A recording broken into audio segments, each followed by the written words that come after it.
토요일 날 갈라디아서를 1장부터 마지막 장까지 얼마 안 되니까요. 한번 읽고 오시면 매주마다 읽고 오시면 훨씬 이해하는 데 도움이 되시리라 생각합니다. 6장밖에 안 되니까 금방 읽으실 수 있을 겁니다.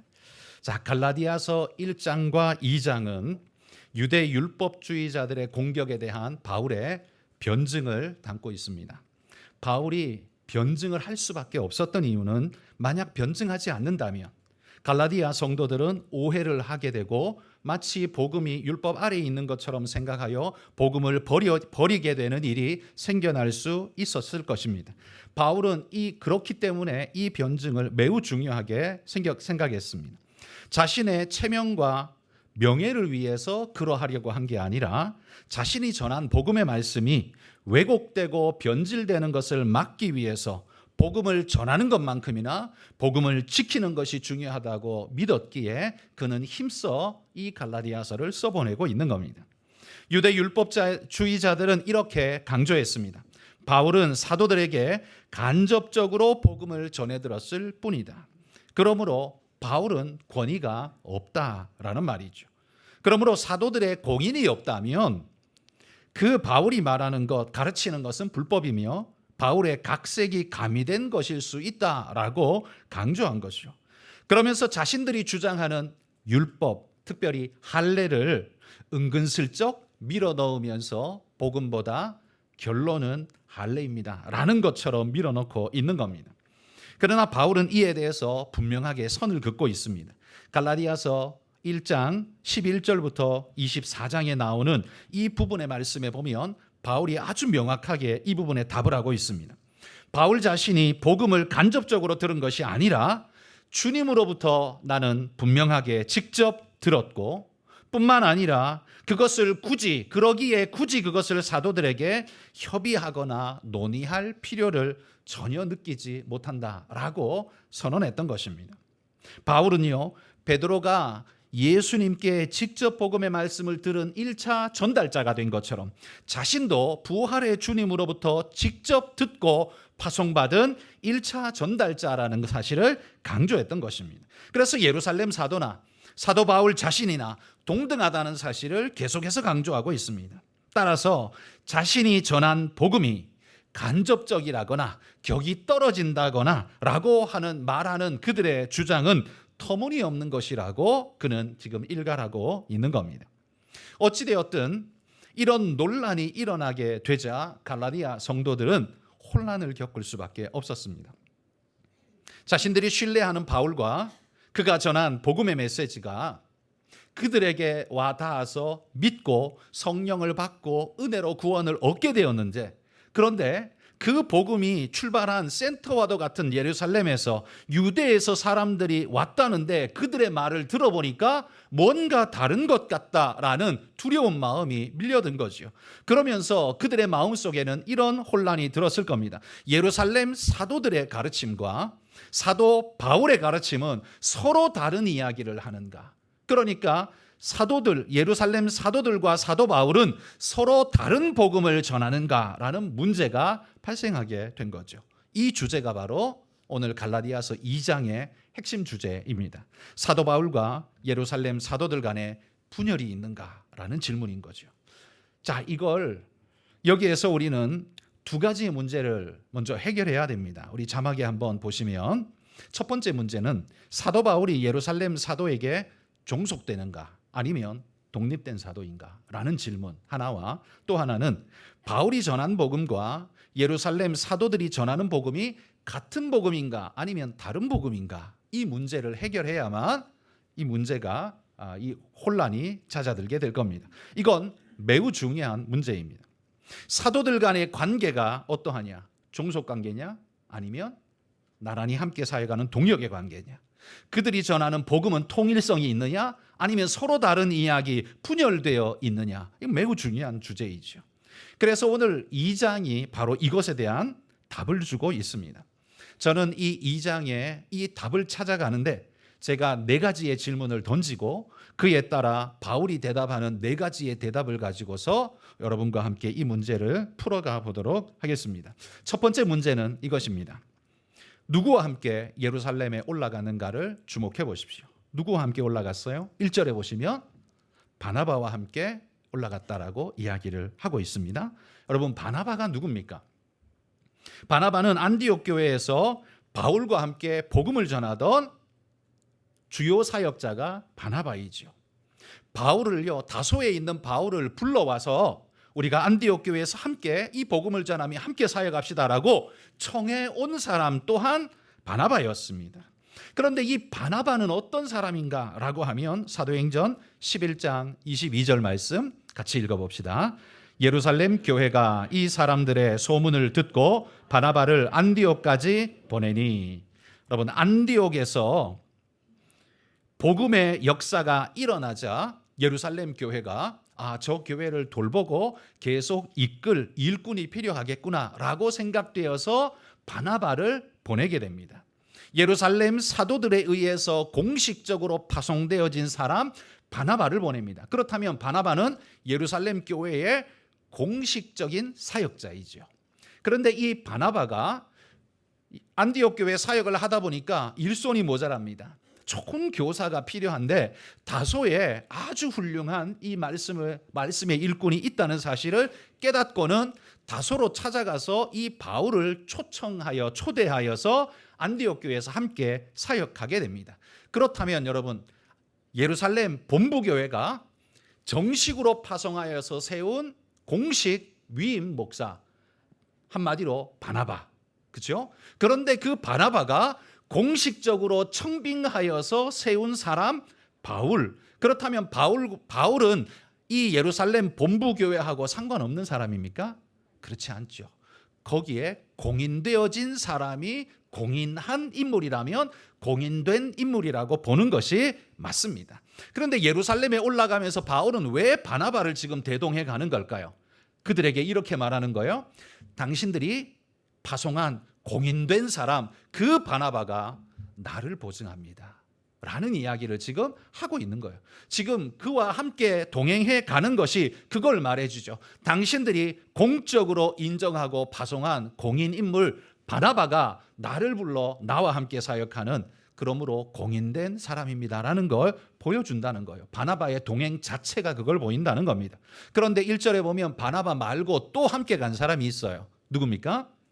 헬라인 디도가 나오죠. 이 헬라인 디도는 왜 따라갔을까요? 왜 데리고 갔을까요? 그 사람은 유대인이 아닙니다.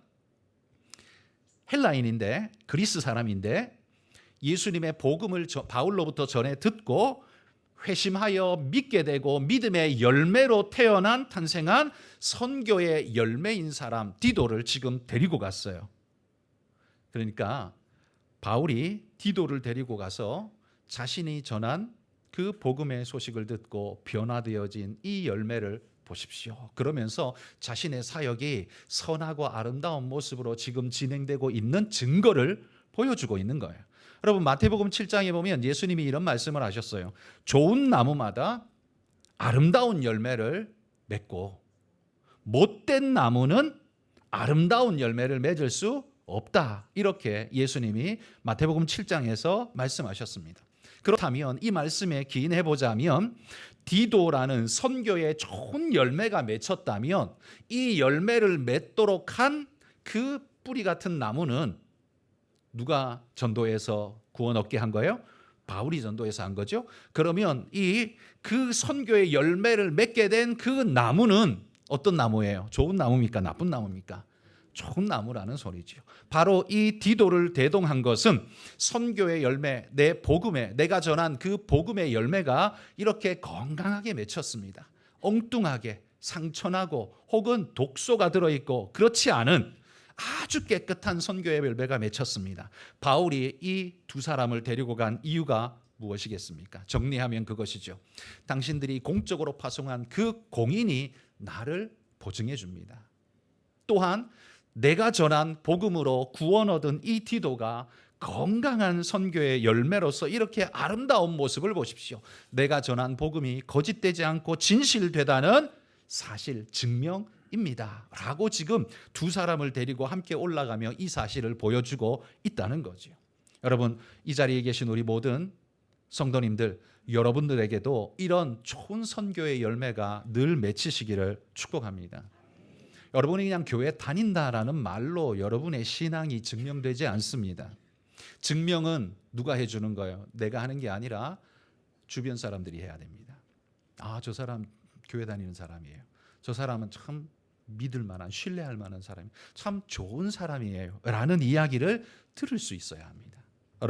여러분도 삶에 선한 열매를 맺으며 여러분의 신앙이 그것으로 또 한 번 증명될 수 있기를 소망합니다.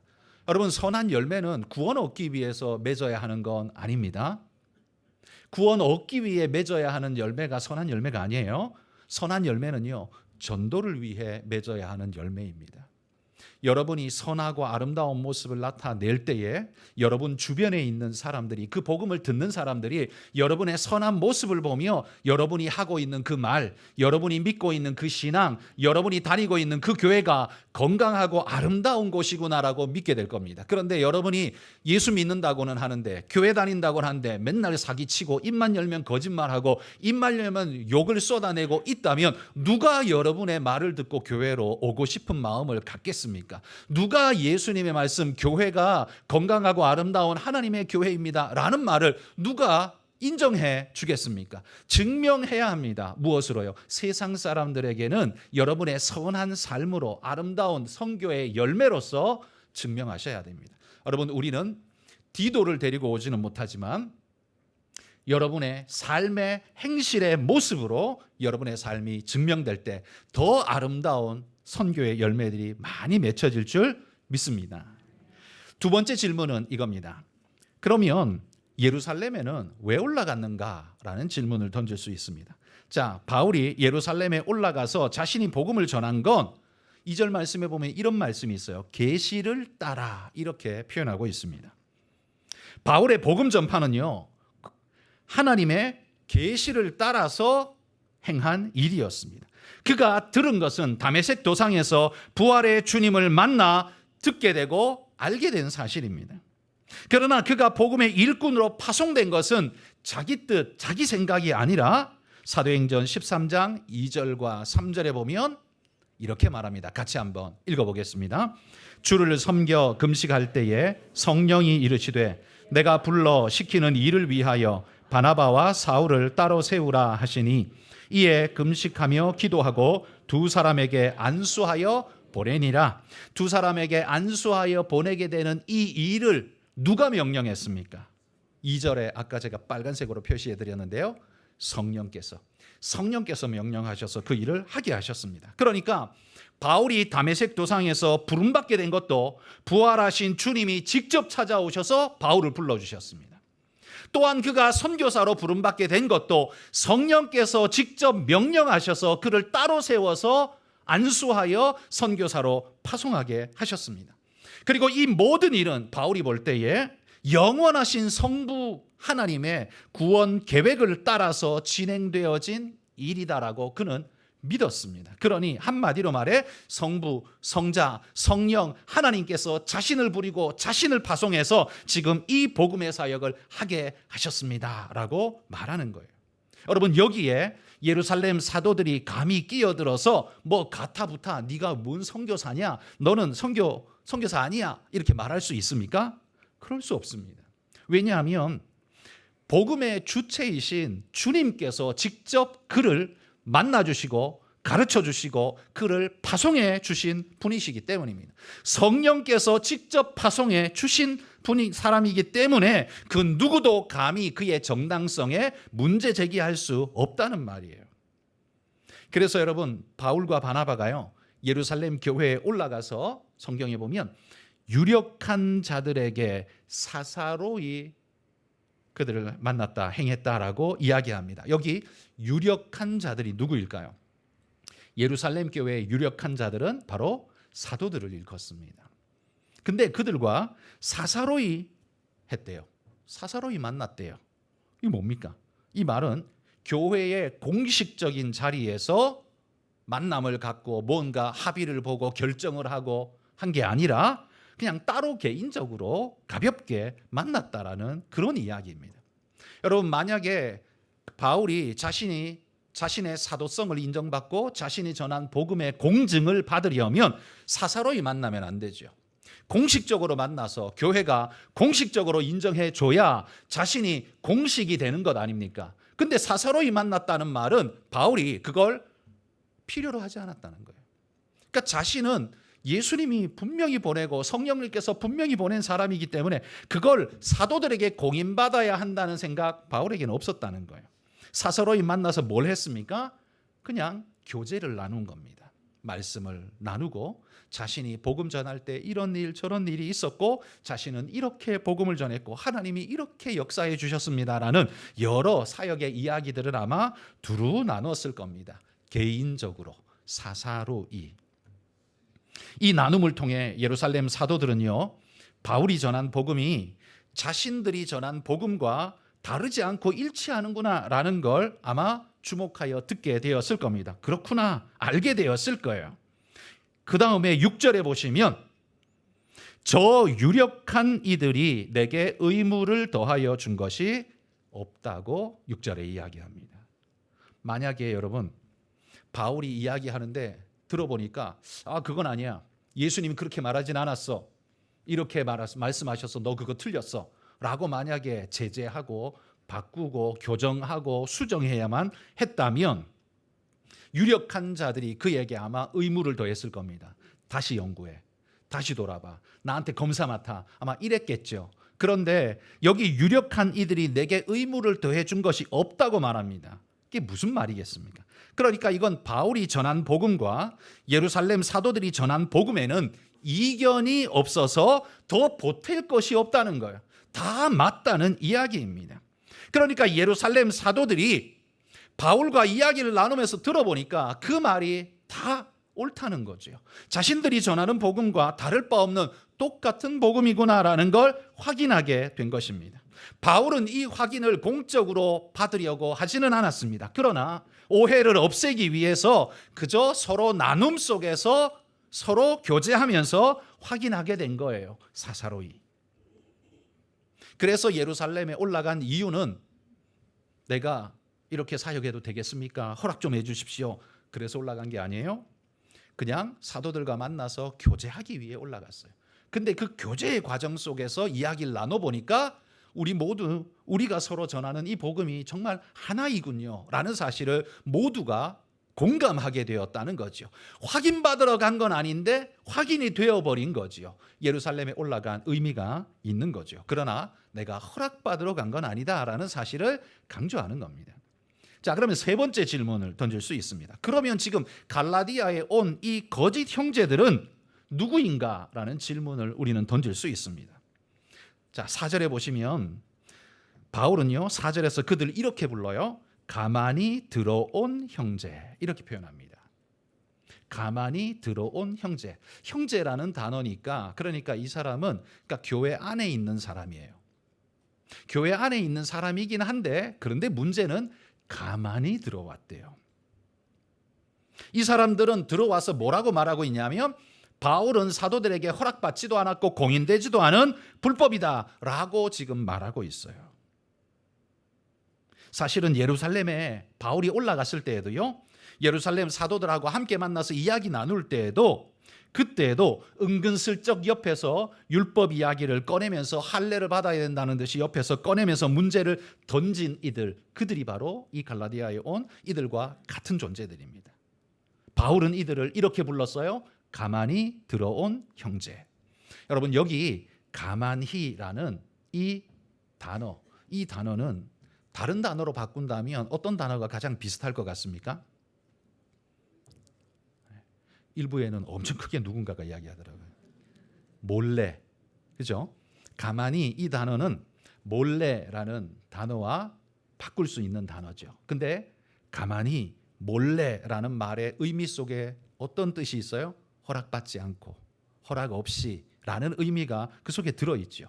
여러분 사도들은요 그들을 지지하거나 파송한 적이 없다는 말입니다. 그들은 그냥 가만히 몰래 찾아와서 문제를 일으키고 있는 거죠. 그러니까 바울이 볼 때 그들은 예루살렘에서 온 거는 맞습니다. 그러니까 예루살렘이라는 지역에서 온 것은 맞습니다. 그리고 그 교회에 다녔던 것 같기도 합니다. 그러나 그들을 예루살렘 사도들이 정식으로 파송했느냐? 그건 아니다라는 지금 이야기를 하고 있는 거예요. 오히려 그들이야말로 사도들의 이름을 팔아서 가만히 거짓 것으로 자신들의 입지를 주장하려는 거짓된 자들이에요. 여러분, 가만히 몰래 들어오는 자는 의도가 뭘까요? 목적이 뭘까요? 공식적입니까? 선한 의도일까요? 아닐 겁니다. 선한 사람은 가만히 들어오지 않습니다. 몰래 들어오지 않습니다. 떳떳하게 들어올 겁니다. 원래 도둑들이 하는 행위가 가만히의 특징 아닙니까? 그래서 이 사도들의 이름을 팔면서 지금 예루살렘에서 왔다라고 뻐기니까 사람들은 당연히 마치 사도들이 보낸 것처럼 생각하게 되죠. 그것에 설명 없이 그냥 쭉 진행하니까 그것이 그냥 공식적으로 그냥 그런 것처럼 받아들여져 버린 겁니다. 거짓인데도 불구하고 말이죠.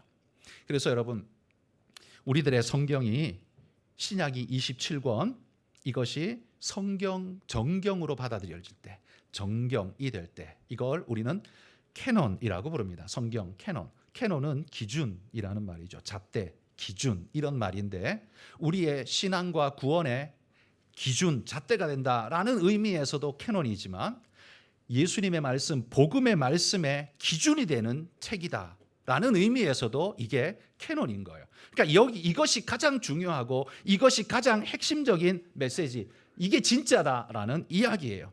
그런데 우리 27권, 신약의 27권이 정경이라고 부르는데 우리 개신교회에서는 안 쓰지만 천주교에서 쓰는 게 성경이 덧붙은 게 있어요.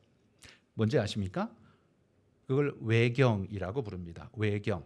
27권 외에 덧붙어 있는 책이 있어요. 외경이라고 부릅니다. 이 외경은 잘못된 건 아니지만 성경만큼의 권위를 가지고 있지는 않고 그것이 정말 이 사도성이 정말 확실한지에 대해서 의문을 가지기 때문에 정경으로 뽑히지는 않았지만 내용상 읽으면 유익할 수 있는 그런 책들을 우리는 외경이라고 부릅니다. 그래서 캐톨릭에서는 그것도 성경에 포함해서 성경이라고 불러요. 그러나 우리 개신교회에서는 캐논, 말 그대로 정경 그 자체만을 성경으로 이야기하고 우리는 오직 그 말씀만 받습니다.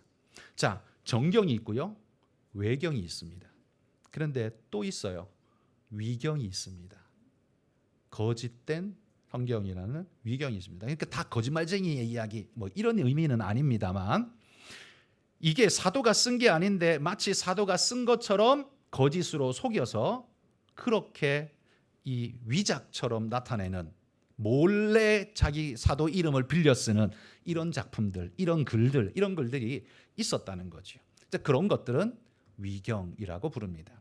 그것은 우리에게 그 구원의 이야기, 신앙적인 이야기를 담고는 있지만 그러나 그것의 본질, 출처도 믿을 수 없고 의심스러운, 그래서 우리는 가까이 하면 안 되는, 그래서 잘라낸 책들, 그게 이제 위경이에요. 정경이 있는가 하면 외경이 있고 그 너머에 또 위경이 있고 수많은 글들이 있습니다. 수많은 글들. 정경이 왜 정경이겠습니까? 그게 하나님 말씀에, 예수님이 하신 복음의 말씀에 가장 기준이 되는 진짜다라고 모두가 공인하는 책. 그래서 27권만 딱 뽑아서 우리는 정경이라고 부르는 거예요. 마치 위경이 있는 것처럼, 그 거짓된 사람들이 이름을 도용해서 사용하는 그 위경 같은 것들이 있는 것처럼 여기 사도의 이름을 팔아서 자신의 입지를 굳히려는 거짓된 자들이, 가만히 들어온 자들이 있습니다. 이 사람들은요, 바울이 예루살렘에 갔을 때에도 딴지를 걸었습니다. 헬라인 디도를 보고 율법에 압력을 넣으면서 할례 받아야지, 할례 안 받으면 야, 그거 무효야, 그러면서 압력을 막 밀어넣었던 사람이 있었습니다. 3절에 보시면 이렇게 쓰여 있습니다.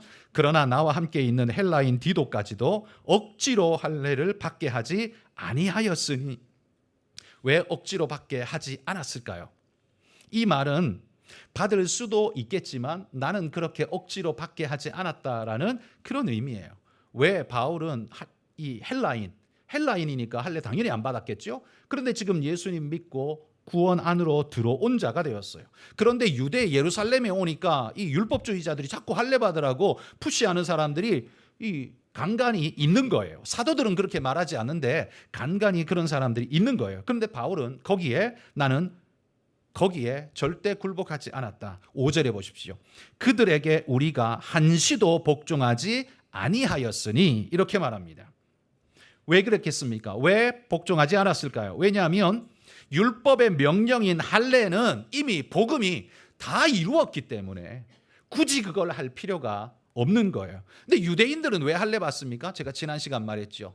그들에게는요, 율법이기도 하지만 1400년 동안 이미 그들의 몸에 배인 문화가 돼버렸다고요.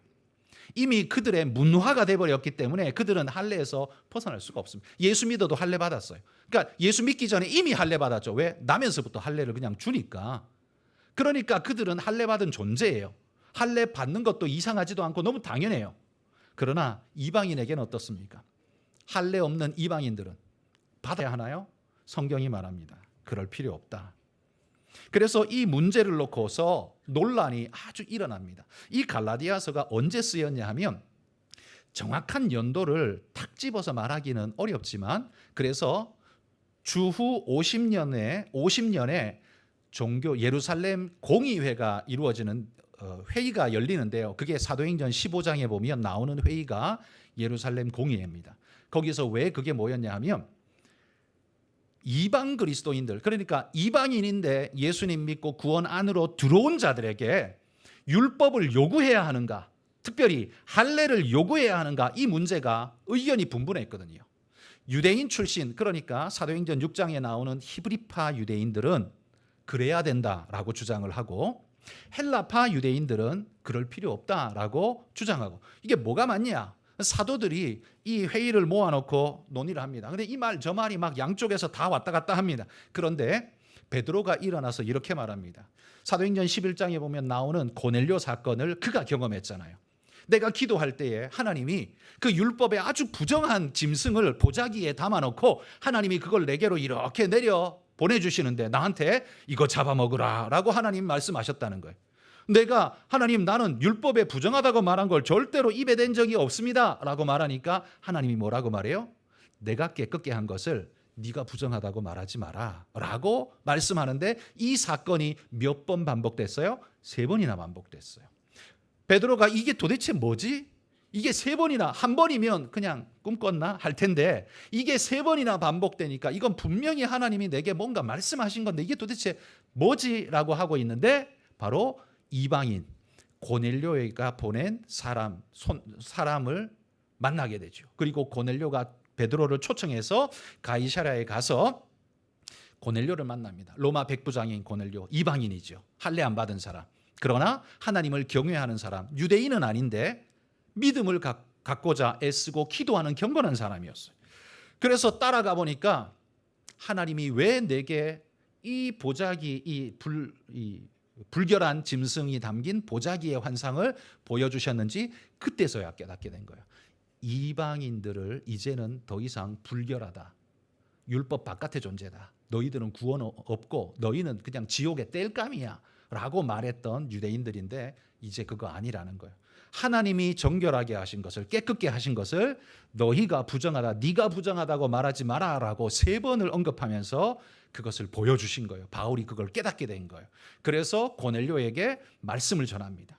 복음의 말씀을 전하는데 놀라운 건 말씀을 전하는 중에 성령이 임하신 거예요. 고넬료가 성령을 받은 거예요. 어떤 모양으로 나타났는지는 모르지만 성령을 받고 바울이 그걸 베드로가 그걸 보고 깜짝 놀라게 되는 거예요. 아니 이방인에게도 성령을 주시네? 우리가 오순절 마가의 다락방에 받았던 것 같은 그런 은혜의 역사가 이방인에게도 임하여지네? 아, 그렇다면 율법으로 이제는 더 이상 나뉘는 게 아니구나. 베드로가 그때 깨닫게 된 거예요. 그래서 사도행전 15장에 예루살렘 공의회에서 베드로가 일어나서 그 이야기를 하는 겁니다. 내가 예전에 그런 일 경험하지 않았느냐? 하나님께서 깨끗게 하신 것을 네가 부정하다고 말하지 말라고 하나님이 3번이나 엄히 내게 명령하지 않았느냐? 이제 우리는 이방인이라고 해서 할례 안 받은 자라고 해서 하나님의 구원에 들어올 수 없다라고 말할 수 없다. 하나님이 그를 깨끗게 받으셨다면 할례를 받았든 안 받았든 그건 문제될 수 없다. 하나님이 이미 받았다면 그걸로 족하다. 이렇게 베드로가 이야기를 하는 거예요. 베드로가 이렇게 이야기하자 야고보가 일어나서 마침표를 찍습니다. 야고보가 그 교회에 거의 수장 같은 상태로 있었는데 예수님의 동생 야고보입니다. 이 야고보가 예수님이 부활하시고 난 다음에 예수님을 믿고 진짜 철저하게 그리스도인이 되었는데 율법도 진짜 철저히 잘 지켰거든요. 그래서 유대인들도 야고보를 아주 좋아했어요. 너무 율법을 잘 지키니까. 그랬는데 이 야고보가, 율법도 잘 지키는 야고보가 일어나서 말하는 겁니다. 우리도 다 감당 못하는 그 율법을 이방인들에게 짐으로 얽어매게 해서는 안 됩니다. 예수님의 복음으로 충분합니다. 이렇게 설명한 거예요. 그걸로 게임이 끝나버렸습니다. 성경 사도행전 15장에 보면 만장일치로 결의를 합니다. 이방인에게 할례와 율법을 이야기할 필요가 없다. 오직 믿음으로 구원 얻는다. 그것을 결론을 딱 짓게 되죠. 그러니까 이 갈라디아서가요, 바로 이 결론을 지은 이 예루살렘 공의에 1년 전에 쓰여졌다라고 말하는 학자들이 많고, 이 예루살렘 공의의 바로 직후에 쓰여졌다라고 말하는 학자들도 있습니다. 그러니까 바로 이 예루살렘 공의의 직전 혹은 직후에 바로 그 같은 어간에, 그러니까 그 시기에 이 문제가 아주 이슈화되었다라는 이야기죠. 그래서 그걸 바로잡으려고 써보낸 글이 갈라디아서고, 바울의 이 내용과 다를 바 없이 예루살렘의 사도들도 바울과 똑같은 결론을 내려줬다, 확인해줬다라는 사실이 또한 중요한 것입니다. 지금 여기 할례를 강조하고 있는 이 사람은 자신이 유대에서 왔다라는 이유 하나만으로 마치 진리인 양 뻐기면서 내 앞에 무릎 꿇어라는 식으로 이렇게 행세를 하고 있습니다. 이건 거짓이고 위선이지요. 바울은 그들이 가만히 들어온 거짓된 형제라고 말하면서 그들의 말에 휘둘리지 말 것을, 휩쓸리지 말 것을 지금 당부하고 있는 겁니다. 당신들이 받은 그 복음이 진짜입니다. 할례 필요 없습니다. 그런 것에 구애치 마십시오라고 지금 바울이 강조하는 거예요. 그래서 가만히 들어온 자는 거짓된 자들이라는 사실을 강조하는 겁니다. 자, 그러면 네 번째 마지막 질문이 있습니다. 이건 그러면 예루살렘에 올라가서 바울과 사도들이 서로 만났던 그 결과는 무엇인가? 아까 앞에서도 살짝 이야기했습니다만 결과가 무엇인가? 여러분, 바울에게 문제가 있었다면 예루살렘 사도들은 분명히 딴지를 걸고 중지를 명하거나 수정을 명하거나 반드시 했을 겁니다. 그런데 예루살렘 사도들이 바울에게 뭐라고 했는가? 자, 갈라디아서 2장 7절입니다. 읽어봅시다. 도리어 그들은 내가 무할례자에게 복음 전함을 맡은 것이 베드로가 할례자에게 맡음과 같은 것을 보았고, 자, 여기 빨간색으로 제가 보았고라고 빨간색으로 일부러 했어요. 보았다. 여러분, 이거 제가 강조하고 있는데, 왜냐하면 여러분, 베드로가 할례자에게 복음을 전하는 사명을 받았듯이 바울이 무할례자에게 복음을 전하는 사명을 받았구나라는 사실을 사도들이 확인해주고 그렇게 해도 돼라고 허락해주고 한 게 아니라 그렇게 되었구나라고 보고 알았다는 말이에요. 이건 자신들의 권위로 시켰다는 말이 아니라 하나님이 시키신 것을 자신들이 보고 확인했다는 이야기예요. 그러니까 자신들이 그걸 가타부타 할 수 있어요? 없다는 이야기예요. 그래서 여기서 보았다라는 말이 굉장히 중요한 겁니다. 자신들의 허락이 필요하지 않은 사실이라는 걸 자기들도 인정하니까 보았다라는 말로 끝내고 있어요. 또한 갈라디아서 2장 9절입니다. 읽습니다. 또 기둥같이 여기는 야고보와 게바와 요한도 내게 주신 은혜를 알므로 나와 바나바에게 친교의 악수를 하였으니 우리는 이방인에게로 그들은 할례자에게로 가게 하려 함이라. 자, 여기 야고보, 게바, 베드로, 요한이 바울과 바나바와 함께 뭘 했다고요? 예, 친교의 악수를 했다고요. 여러분, 악수가 가진 의미가 뭡니까? 친구라는 의미죠. 그죠? 서로가 서로를 수용하고 받아주고 용납하고 함께 한다는 동료, 교류의 의미가 들어 있습니다. 그러니까 친교의 악수를 했다는 말은 예루살렘의 사도들이 바울을 공인해 줬다라는 말, 인정해 줬다라는 말이에요. 그리고 당신은 우리와 같이 똑같은 동역자입니다라는 표시. 내 밑에 종이야 이게 아니라 동역자입니다라는 사실을 악수로 표현해 줬다는 거예요. 베드로는 할례자에게로, 바울은 무할례자 이방인에게로 흩어져 가서 우리가 예수님이 주신 이 복음을 한번 잘 전해봅시다. 주님 오시는 그날까지 잘 전해봅시다라고 의기투합했다는 말이에요. 그게 이 친교의 악수로 표현되는 겁니다. 그러므로 여러분, 우리가 이 2장을 시작하면서 던졌던 제일 주제의 질문이 있습니다. 예루살렘 사도와 바울 사도 간에 복음의 차이가 있느냐, 충돌이 있느냐, 분열이 있느냐라고 물었습니다. 있습니까? 없다는 거예요. 그 악수가 그걸 증명해 주는 거예요. 분열이 없다는 겁니다. 그 대신 이 사도들이 한 가지 부탁한 것이 있습니다. 10절에 보면 뭐냐 하면 가난한 자들을 기억해 주십시오. 이렇게 부탁을 합니다. 가난한 자들을 기억해서 어쩌라는 소리예요? 도와달라는 소리예요. 도와달라는 소리. 그러니까 이건 당신이 온 세계에 복음 전하러 가면 거기에도 가난한 자들이 있잖아요. 가난한 자 좀 잘 봐주세요. 이 말이 아니라요. 뭐 그런 의미도 될 수 있지만 그거보다는 이 시대에 이때에 예루살렘에 큰 흉년이 몇 번이나 연거푸듭니다. 여러분, 흉년이 연거푸 들어버리면 굶어 죽는 사람들이 엄청나게 많이 생길 수밖에 없죠. 예루살렘이 그런 때였어요. 너무 힘들었어요. 그래서 이 예루살렘의 사도들이 바울이 이방에 다니면서 복음을 전하니까 그에게 부탁을 한 거예요. 이 예루살렘에 우리 가난한 이 지금 흉년 때문에 고통받고 아파하는 우리 가난한 성도들을 좀 돌아봐 주십시오. 그래서 여러분, 이 바울의 2차 전도 여행에 다니면서 바울이 한 일이 있습니다. 연보를 거둡니다. 2차 전도 여행부터는 연보를 거두어요. 왜냐하면 예루살렘 교회가 너무 힘들고 지금 흉한 기근이 연거푸 이루어지니까 죽을 지경이기 때문에 외부의 이방의 교회들이 좀 도와주십시오라고 해서 바울이 연보를 거두어서 예루살렘 교회에 갖다 줍니다. 이거 바울이 그의 서신에서 이렇게 말합니다. 이방 교회들에게 이렇게 말해요. 당신들이 예루살렘 교회에서부터 영적인 은혜를 얻어먹지 않았느냐?